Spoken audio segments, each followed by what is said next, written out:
ახლა რამდენიმე წუთი დამithმე და ყურადღებით მომისმინე. შენ დამარცხებული არ ხარ, მანამ სანამ უფლისი მეტი გაქვს. ყველანი ვეცემით და სწორედ ამ დროს ვიფხრობს ფიქრები, რომ ყველაფერი დასრულდა, დაუმარცხდით და ბრძოლამ ან დაგამარჯვებისკენ სწრაფვამ აზრი დაკარგა. მაგრამ შენ დამარცხებული არ ხარ მანამ სანამ უფლისი მეტი გაქვს. შეიძლება ბრძოლაში დამარცხდი, მაგრამ ომში არა. თავარია დაეყრდნო უფლის გამოწვდილ ხელს და მიიღო ძალა მისგან. რთულია, მაგრამ არა შეუძლებელი.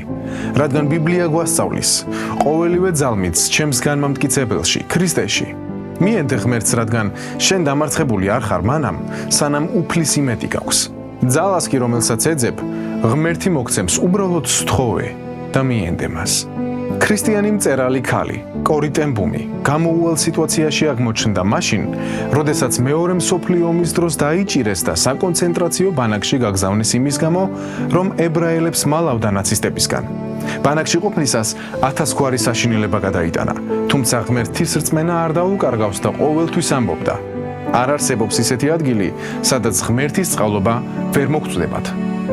კორი ტენ ბუმის მსგავსად, არაერთ ქრისტიანს ჰქონია დანებების შანსი, თუმცა ერთი წაქცევის შემდეგ ადგომა და ბრძოლის გაგრძელება აირჩიეს.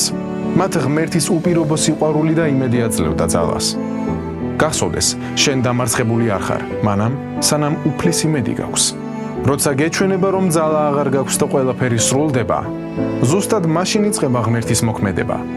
მოუხმე ღმერთს, ის არ არის შორს, ის შენ გვერდით დგას. ნუ გეშინია შეცდომების, რადგან ღმერთის დიდება გაცილებით დიდია.